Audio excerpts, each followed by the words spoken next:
I'm Kim Sandberg, and with me today is Christina Whitney. And we're both studio educators here at Handy Quilter. Now, Christina, grid-based designs, one of your favorite things to quilt, right? Yes. So tell us what a grid-based design is. Okay, so a grid-based design is any kind of design you do on a grid. Cool. Simple. How was that? That totally works for me. I love it. So grid-based designs, you can use them by the piecing that you've done and make those be your grids. You can actually stencil on grids, and we're going to show you how to do some of this a little bit later. Okay. And the best part is that the grids can be as big or as small as you want them. Okay. So we actually have a couple of samples here Oh, of some grid designs.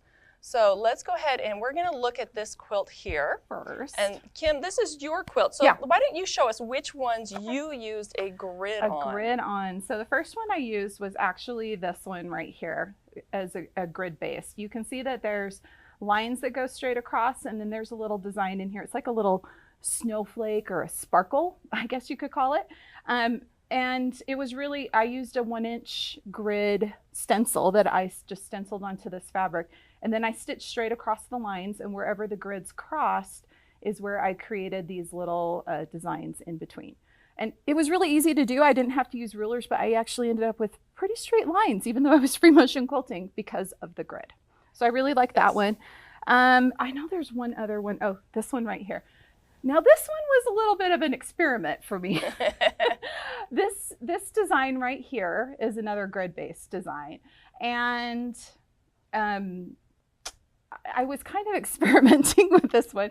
I look at it and I think of sand dollars. Can you kind of see that, where it's got like a circle with the little circles inside of it? Yeah. To me, it kind of looks like sand dollars. I don't even know exactly what the design's called, but I stitched there. The line was right through the middle of these, and it went down like that. So I knew exactly where to create those little designs in there. So those are the two grid-based designs I used in this quilt. Super fun. I know that you did some on this quilt, right? Yes, I actually did quite a bit. So this was my Dream Big panel, and my goal was to do all of this free motion. By the end, I was running out of ideas. I bet. But I did do several that are grids. Okay. So this one right here, this is a grid. It's just kind of got diamond shapes. Yeah. And so you are pretty much playing connect the dot. Right, exactly. But then you get a finished product that looks like you did all this immaculate work. Yeah, exactly. We've got some puzzle pieces here. That is such a fun one as grid-based. So these are puzzle pieces. That's really fun. This one here was grid-based. I can move over. There we go. Oh, wow. Okay, so that's interesting because I can really see the puzzles. And the other two that you said where the grid was on this one, I wouldn't have thought of this one being grid-based. But now that I really look at it, I can envision a grid behind it. Yeah, and that's something that we're going to really work with in this episode and in future episodes with our grid work, is showing how to actually use those grids. Cool. Whether you're going to stitch on the grids, in the grids, around the grids. Gotcha. But to make everything work. Okay. So this is a fun one here. Yeah. I'll move that in there. This one right here, I remember when I first started quilting many, many moons ago, this was a texture that I so wanted to do. And it took me forever to figure out how to do it. And that was, I watched a video and somebody showed how to do it with a grid stencil. And it makes it so easy. Yeah. So cute. So I guess the point of this is to teach people new designs that are quick and easy to do. Yeah. Okay, so we've got some others on here. I don't know if we want to point them all out. We've got this guy here. Let's do that one. This one. That's this one right here, especially, is one that I think when you initially look at it, I would not think that that was on a grid. I've quilted this design without a grid, but I can see how when I quilted it kind of leaned one way, whereas yours is nice and straight because you did use that grid behind it. Yep. I'm going to point out one other one because this is what we're going to focus on for today. Okay. So this one right here. This is a continuous curve design. This petal right there. Yeah. And you can see how little that is. It is. If you look at the quilt that's hanging behind us, it is the exact same pattern but on a larger scale. Yeah, and this, so what is this design traditionally called? So this quilt, so tell us about this quilt, Christina. I kind of love that you brought this in. So this is a quilt that my grandmother pieced, and It's the first quilt that I ever made on a long arm. Oh, really? Or quilted on a long arm. Quilted on a long arm. Yes. That's so cool. So it's got the continuous curve. I went to a class for training and they showed us this design. I thought, that is the coolest thing ever. I've got all of these quilts that are just squares. Yeah. I could have done an edge to edge all over, but I wanted to try something new. Well, actually, since it was my first one, of course it was new. Of course it was new. Yeah. So you can do this on any scale. Okay. And again, you can use the piecing, which I did on this quilt, as my grid. Yeah. Or you can stencil on a grid. Okay, very cool. Very cool. Yeah, I love that. That is a quick and easy free motion design for sure. Yep. Okay, so let's take a look at this. I'm going to move your Dream Big over here. We're going to sneak down here onto the frame here. And stencils, you can get them in all different sizes. Right. So you can do, you said you did a 1-inch grid on your quilt. This one I think is 3 inches maybe? Yeah, that looks like about a 3-inch grid. Sure, we'll call that 3 inches. Yep, 3 inches works. 3 inches. But you can find stencils online. You can make your own.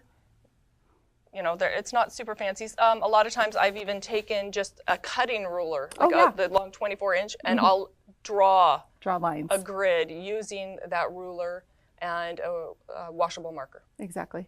That's perfect. Okay. So for this grid, I'm just going to pounce.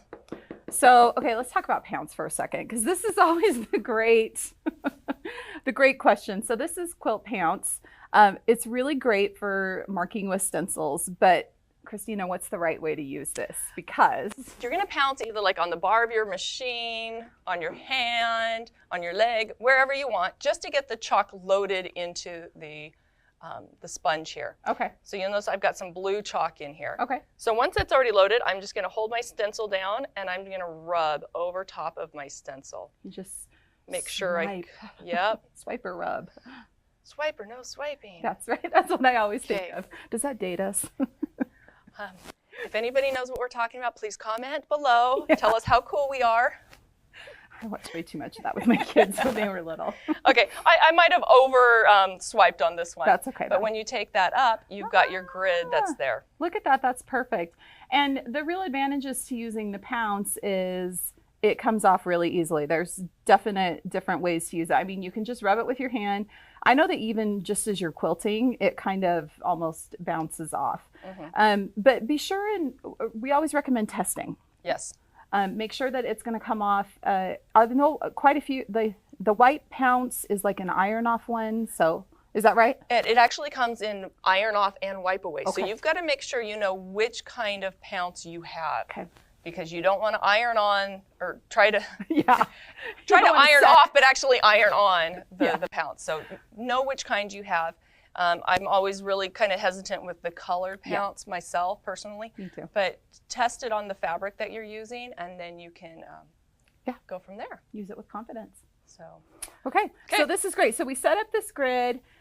We're just showing you this on this fabric, but we actually have a quilt loaded. Yeah, let's move this out of the way here. This quilt, we were actually cleaning out some stuff in the back room, and we found the perfect quilt. Yes. Top to do grid-based designs on, because it's just a big grid, a big checkerboard. It is a big checkerboard. But before we actually start stitching, I'm going to do some drawing. Oh, let's do that. And go through the steps of how to do continuous curve. Perfect. Okay, so I'm going to go over here to the board. So I've created a grid already on the board here, 3 by 3. Perfect. I just want to emphasize that the continuous curve can be as many squares as you want. Right. Whatever fits in your throat space, and as long as your throat space is what you can quilt. So the first process is we're going to go straight across the top all the way. So I'm going to do a arc, arc, arc. You'll notice I'm attempting to make the depth of these arcs about the same. Okay.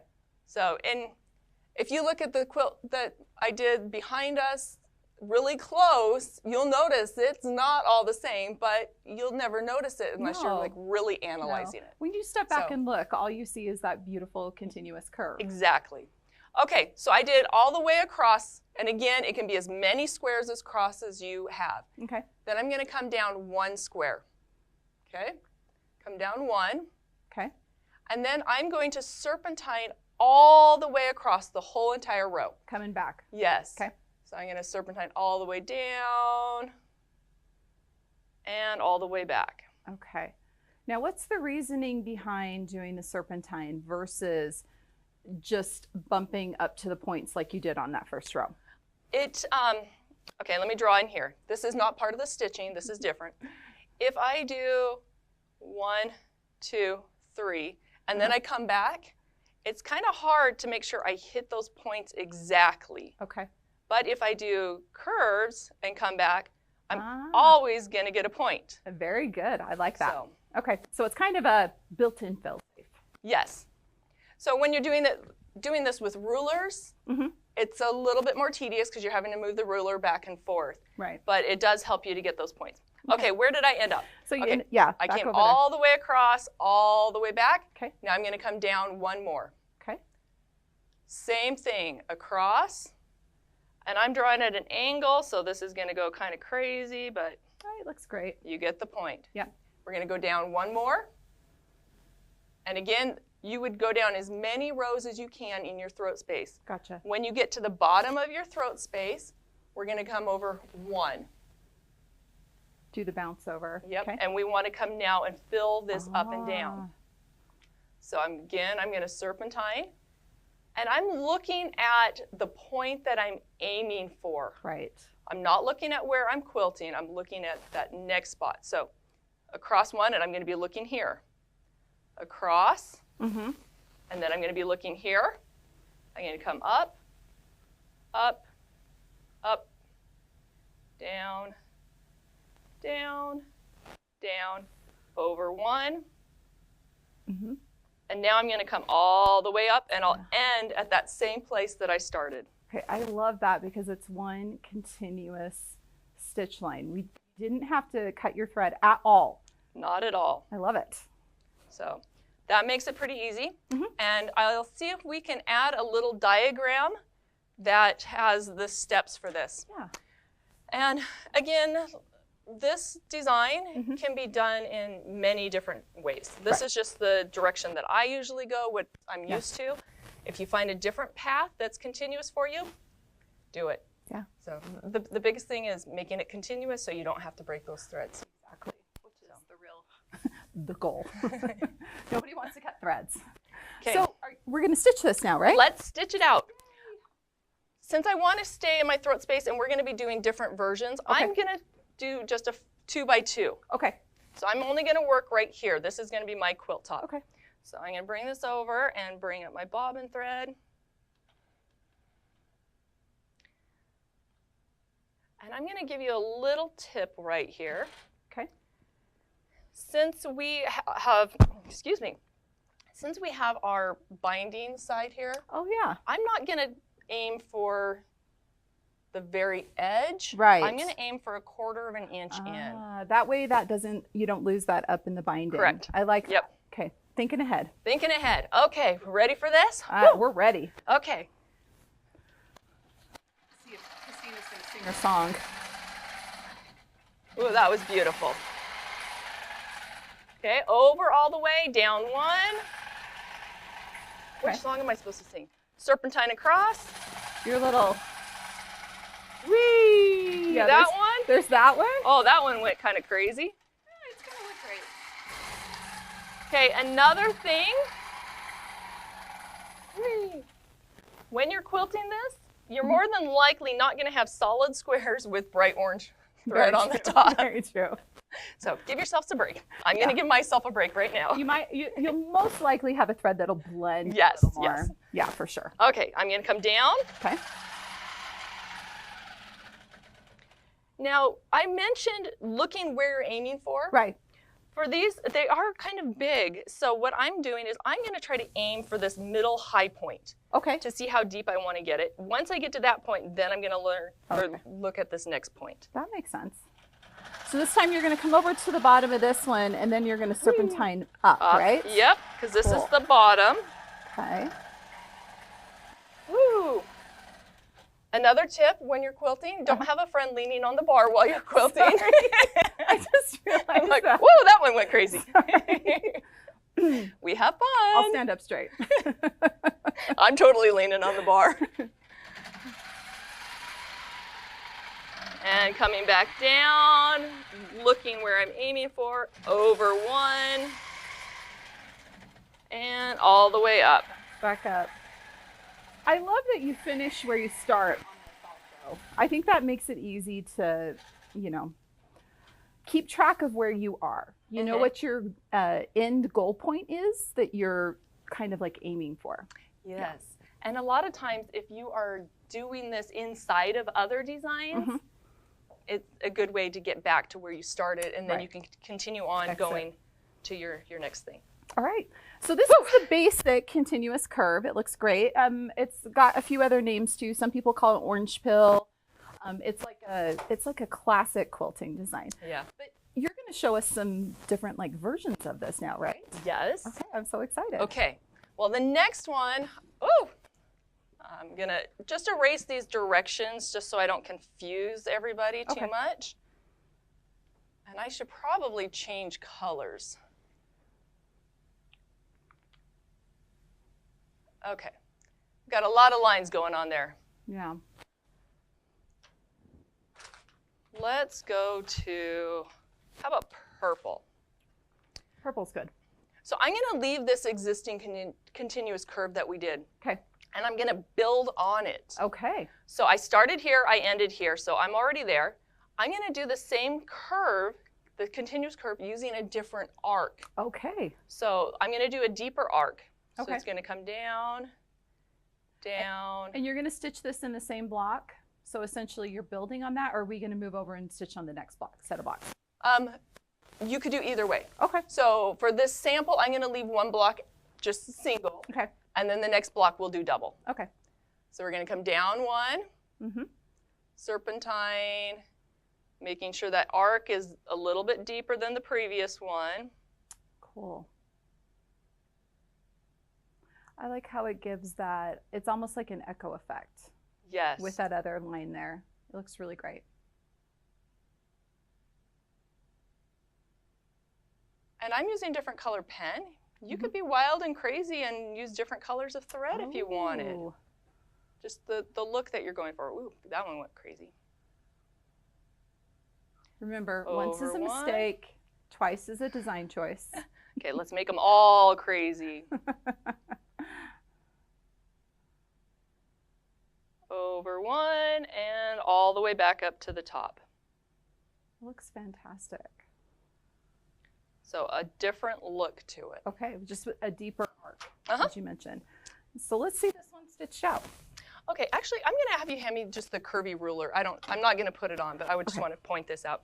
Okay, so if I were doing this, I could use one side of the curvy ruler to do the kind of the shallow version, and then I could flip it around using that same ruler to get the deeper curve. Okay, I love that you can do both of those curves just with that one ruler. That's great.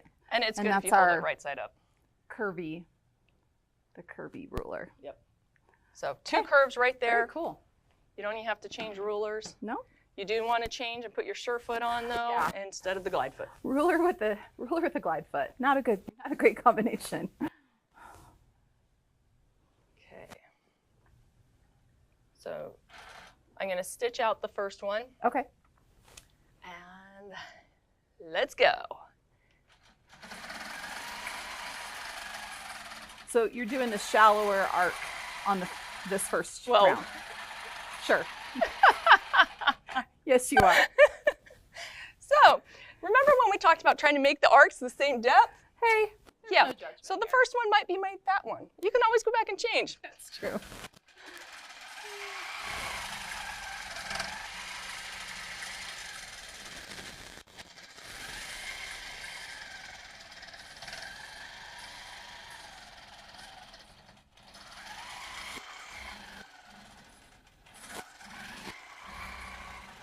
Some of them are going a little flat. That's okay. That'll just give me more room to do the deeper one. Yeah.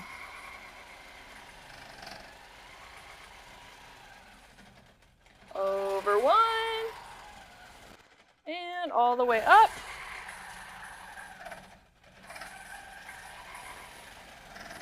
Now for round 2, right? Round 2. Okay. And if you are concerned about the arcs not being perfect, definitely you can use rulers. Oh yeah, absolutely. So depends on how big I'm doing, how much time I have, how much I'm covering, determines if I'm going to use rulers or free motion. Usually the larger you're doing, the more likely you're going to want to use a ruler because it really shows a lot more. It's a big arc. Yeah, the little tiny ones you can get away with. Yeah, it's easier to keep those maybe a little more consistent. So we're going to do a deeper one here. Okay.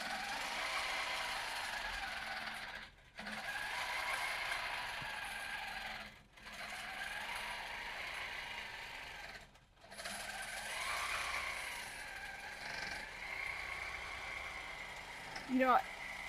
You're going all the way across.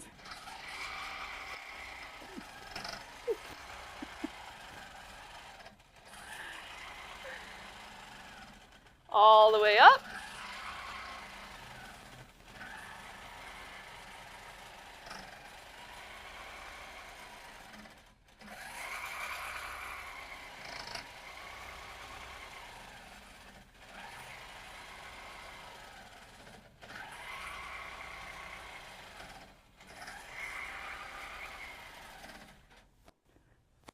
You could just stitch across the top over to here.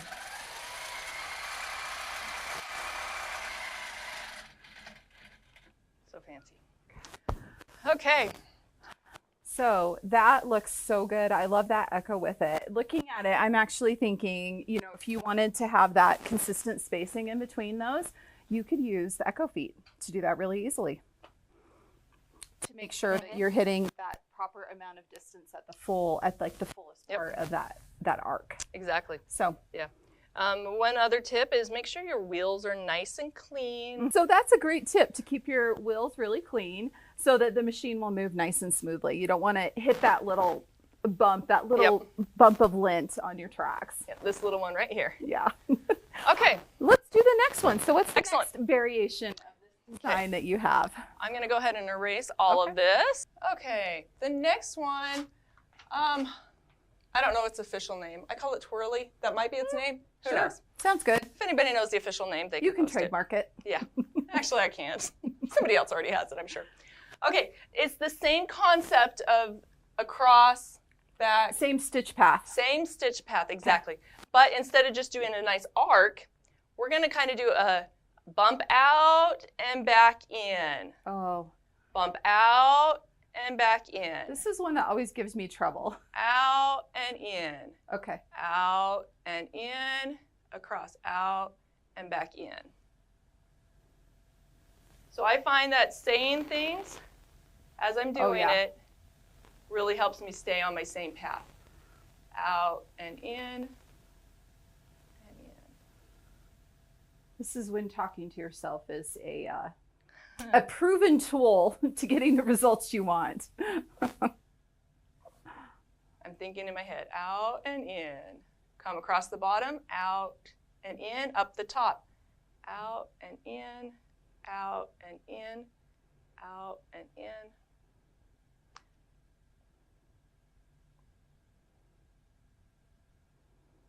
It's fun how it gives a little twist. Yeah. Like so if you get kind of stumped and you can't remember which direction, if I should be going out here or out there, this one came at the in. Okay. So that's where you want to do the out, going that same way, out and in. So the skinny small part, that's where the next out is going to be. Ah, gotcha. Okay. I think that's what I always do. I tend to get confused and then they get flipped around the other way. Exactly. That's very common. Out and in, all the way up the top and back to our start point. Very cool. All right, I'm excited to see this one stitched. Okay. Out and in, out and in, out and in.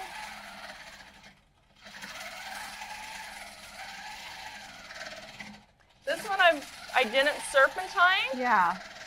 But you definitely can. I can see why you wouldn't though, because you'd be flipping the direction. Exactly. And if you're repeating to yourself out and in, out and in, yeah, then you have to flip it, and that's probably why I always get confused. And doing the in and then out gets kind of tricky for me. I like to just prefer my out and in and stick with it. Out, in, out.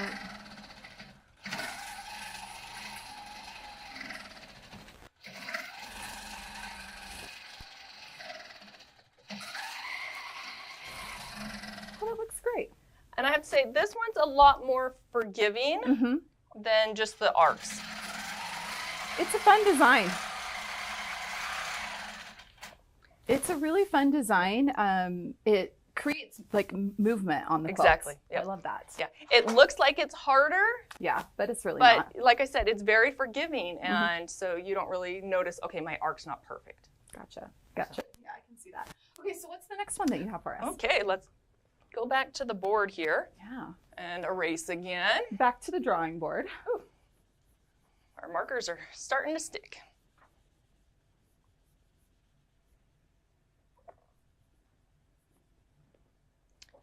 Okay, this next one is using some straight lines. Okay, so no curve this time, just straight lines. Yeah, no curves. Okay. So I'm going to draw just a little dot in the center, just for a visual of what I'm aiming for. And I'm going to do as if there's another grid on top of the grid you have. Exactly. Okay. Okay. So I'm going to just do a shallow straight line coming into that dotted line. Okay. And back out. Okay. In halfway, out. Making a V. Yep. And this one is really nice to use rulers if you want those lines to be nice and straight. Mm-hmm.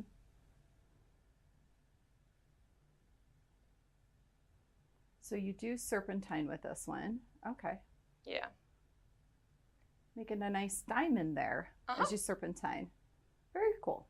So you could even leave it with just the diamonds going across the grid. Yeah. But we're going to continue on with the continuous knot curve.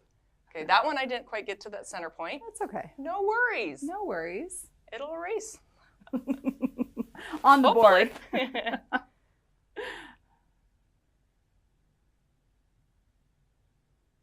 Again, look at where you're aiming for, not where you're at. Right. And so this one you really are aiming for that center point and then for the like crossing point. Exactly. Okay. So right there, center, right there. Okay. Up one more.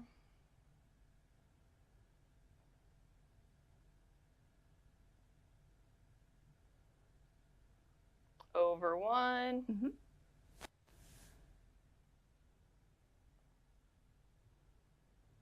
Very cool. So that gives you a completely different look. Yeah, it does. And same stitch path, but completely different look, like you said. And here's a little tip. If you are new at this and you're not a perfectionist, instead of trying to hit that center point each time, make them kind of wonky. Oh, yeah. Make them purposely wonky, and that's your design. Okay. Okay? Okay, so let's have you stitch. I'm going to switch sides with you here. Okay. Well, let's just stitch this one out.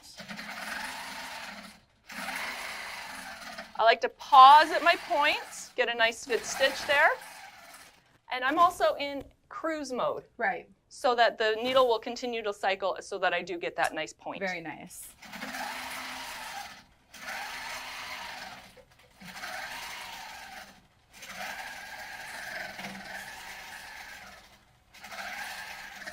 And again, you can do this with a ruler.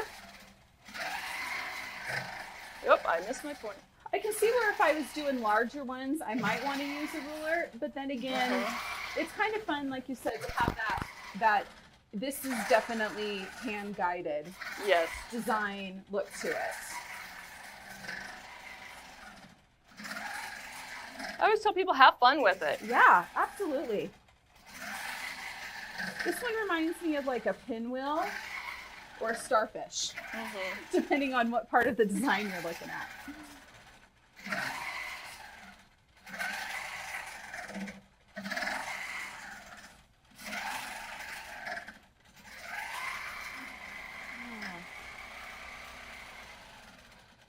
that even reminds me a little bit of like jacks, like the toy jacks that you play with. Mm-hmm. That's a really fun design. All right, so you have one more for us, right? I have one more. Okay.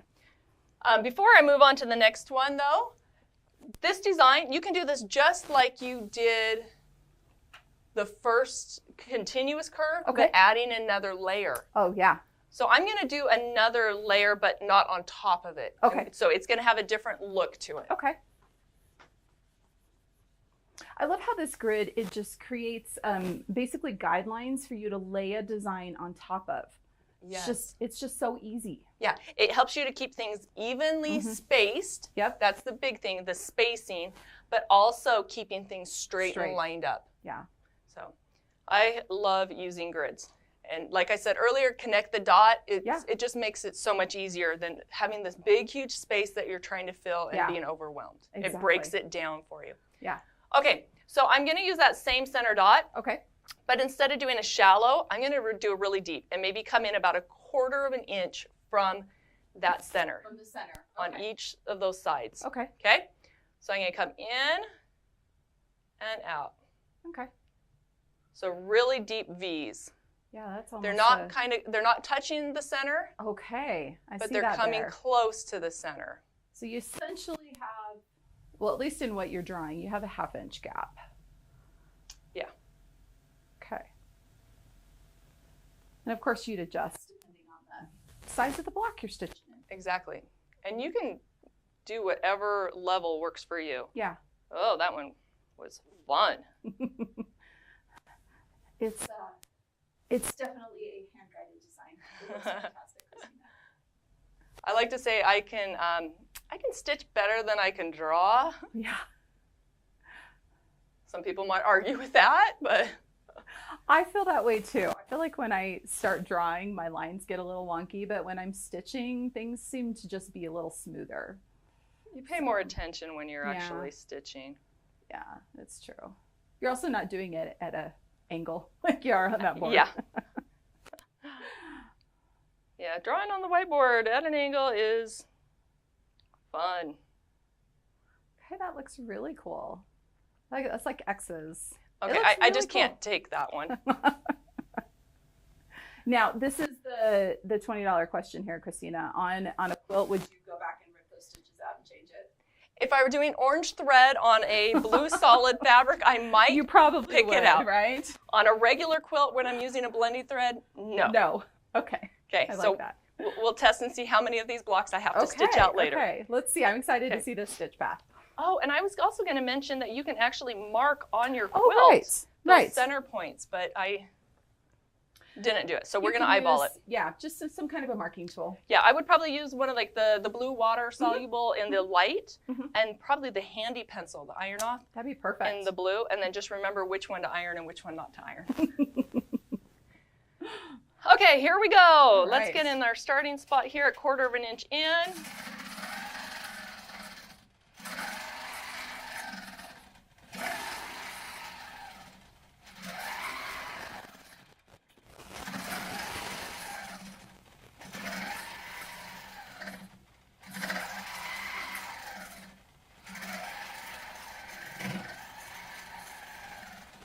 With this really deep V, it almost reminds me of quilting a chevron. Yeah. Chevron's another great thing that you can do with a grid. Yeah, absolutely.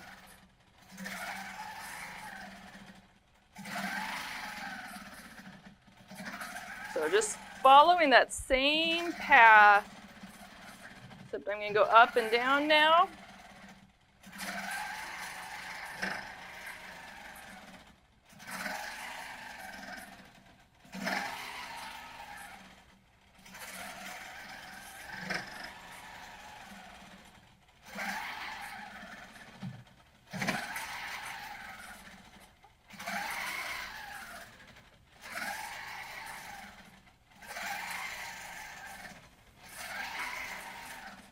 And the last one.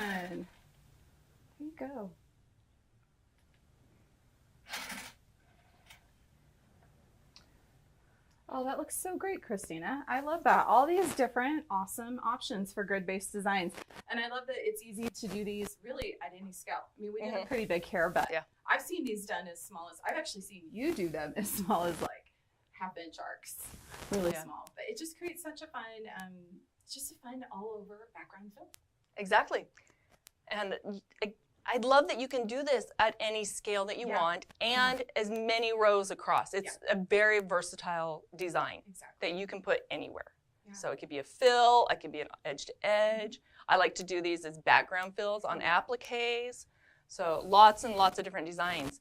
And there's so many more. Yeah. So we're going to continue to do some of these videos sharing some different grid techniques